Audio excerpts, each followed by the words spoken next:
पूरी दुनिया में पाकिस्तान को पहचानने के लिए एक शब्द इस्तेमाल किया जाता है। यह शब्द है फेल्ड स्टेट, यानी एक ऐसा देश जिससे बेहतरी की उम्मीद नहीं की जा सकती। और अब ऐसे ही शब्द अमेरिका में भी सुने जा रहे हैं, जहां लोग कह रहे हैं कि राष्ट्रपति डोनाल्ड ट्रंप अमेरिका को भी फेल्ड स्टेट बना देंगे।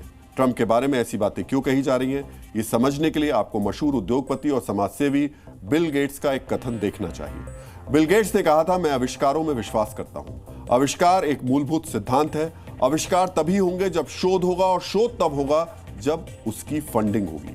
शोध यानी रिसर्च की इसी फंडिंग को लेकर अमेरिकी राष्ट्रपति ट्रंप के रुख की आलोचना की जा रही है। ट्रंप ने कई यूनिवर्सिटीज और रिसर्च सेंटर्स की फंडिंग में कटौती की है, जिसका असर अमेरिका में साफ साफ नजर आ रहा है। अमेरिकी नागरिक कह रहे हैं, उन्नत विज्ञान के बिना अमेरिका भी फेल्ड स्टेट बन जाएगा। अमेरिका की इस ब्रेन ड्रेन यानी टैलेंटेड लोगों के देश छोड़ने के आंकड़े को देखना आपके लिए बेहद जरूरी है। नेचर मैगजीन की एक रिपोर्ट के मुताबिक फंडिंग में कटौती की वजह से अमेरिकी विश्वविद्यालयों से रिसर्च करने वाले छात्र दूसरे देशों की तरफ जा रहे हैं। अमेरिका छोड़ने वाले छात्रों के लिए चीन और पश्चिमी यूरोप के देशों ने अपने दरवाजे खोल दिए हैं। फ्रांस की एक यूनिवर्सिटी ने खास तौर पर ऐसे छात्रों के लिए डिपार्टमेंट खोल दिए हैं जो फंडिंग में कटौती की वजह से अमेरिका छोड़ रहे हैं। पुर्तगाल के विश्वविद्यालयों में भी रिसर्च करने वाले छात्रों के आवेदन बढ़े हैं। चीन की यूनिवर्सिटीज ने अमेरिका के बड़े रिसर्च ग्रुप्स को ज्यादा फंडिंग देने का ऑफर दिया है। पारंपरिक तौर पर अमेरिका में विज्ञान और रिसर्च को बड़ा महत्व दिया जाता है। दुनिया के बड़े बड़े वैज्ञानिकों ने अमेरिकी यूनिवर्सिटीज में ऐतिहासिक रिसर्च की है और इंसानियत के लिए बड़े योगदान दिए हैं। ऐसी एक कहानी है बायोलॉजी के क्षेत्र में रिसर्च करने वाले आर्देम की। ये कहानी आपको बताएगी जब सिस्टम से सहयोग मिलता है तो विज्ञान कितनी ऊंचाइयां हासिल करता है। आर्देम लेबनान में पैदा हुए थे। 1986 में जब लेबनान में गृह युद्ध चल रहा था तो वहां रिसर्च करना मुश्किल था। इसी वजह से आर्देम अमेरिका आ गए। 2014 में आर्देम को हार्वर्ड मेडिकल संस्थान में जगह मिली, जिसके बाद उन्होंने मानव शरीर में प्रोटीन के ऊपर महत्वपूर्ण रिसर्च की और 2021 में इसी रिसर्च की वजह से उन्हें नोबेल पुरस्कार से सम्मानित भी किया गया। लेकिन ट्रंप की जिद के आगे नोबेल पुरस्कार विजेता भी मानो हार गया। कुछ ही दिन पहले आर्देम ने एक सोशल मीडिया प्लेटफॉर्म पर लिखा था, फंडिंग में कटौती का अमेरिकी रिसर्च समुदाय पर बहुत बुरा असर पड़ेगा, और 3 महीनों के अंदर ट्रंप के फैसले का दुष्प्रभाव सच साबित हो गया। लेकिन इस तस्वीर का एक पहलू यह भी है कि अमेरिका में वैज्ञानिकों पर आई यह आपदा भारत के लिए बड़ा अवसर बन सकती है। अमेरिका से पलायन करने वाले वैज्ञानिक भारत भी आ सकते हैं, क्योंकि पिछले कुछ साल में भारत ने रिसर्च एंड डेवलपमेंट पर निवेश बढ़ाया है। रिसर्च एंड डेवलपमेंट में आगे बढ़ते भारत की तस्वीर भी आपको जरूर देखनी चाहिए। 2010-11 में भारत रिसर्च पर तकरीबन 60,200 करोड़ रुपए खर्च करता था, लेकिन 2020-21 में यह आंकड़ा बढ़कर 1,27,400 करोड़ रुपए तक पहुंच गया है। भारत में रिसर्च को प्रोत्साहन देने के लिए कुछ योजनाएं भी शुरू की गई हैं। कॉलेज और विश्वविद्यालयों में रिसर्च की फंडिंग के लिए अनुसंधान नेशनल रिसर्च फाउंडेशन की स्थापना की गई। आर्टिफिशियल इंटेलिजेंस में रिसर्च के लिए नेशनल एआई मिशन शुरू किया गया। अटल इनोवेशन मिशन के तहत शोधकर्ताओं को दी जाने वाली फेलोशिप में वृद्धि की गई है।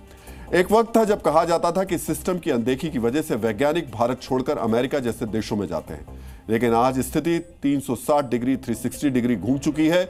रिसर्च एंड डेवलपमेंट में भारत अब बड़ा हब बनता जा रहा है और अमेरिका जैसे देशों में शोधकर्ता पलायन कर रहे हैं। मेक अमेरिका ग्रेट अगेन और मेक अमेरिका स्मार्ट अगेन की इस बहस के बीच अमेरिका में एक खतरनाक साजिश का भी पर्दाफाश हुआ है, और इस साजिश की जड़ में है चीन की एक ऐसी तकनीक जिसे भूखा मारने वाला आतंकवाद कहा जाए तो गलत नहीं होगा। सबसे पहले आप अमेरिका में चीन की नई तरीके की साजिश को समझिए। अमेरिका में चीन का एक नागरिक एक खतरनाक फंगस की स्मगलिंग करते हुए पकड़ा गया। आरोपी का एक साथी फरार है, जिसकी तलाश अमेरिकी एजेंसियां कर रही हैं।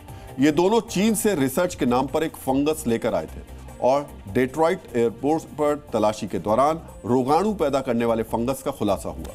अमेरिकी एजेंसी एफबीआई का दावा है कि दोनों आरोपी चीन की कम्युनिस्ट पार्टी के सदस्य हैं और इनकी फंडिंग भी सीधे कम्युनिस्ट पार्टी से ही हो रही थी।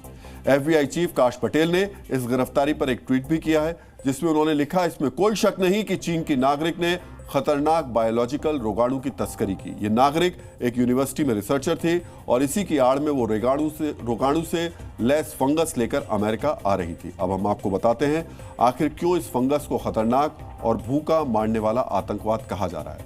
आप चाहें तो ये जानकारी नोट भी कर सकते हैं। ये फंगस गेहूं, जौ और मकई की फसल को प्रभावित करता है। फंगस के संपर्क में आने की वजह से फसल के दाने खराब होने शुरू हो जाते हैं, जिसकी वजह से फसल की पैदावार तेजी से कम हो जाती है।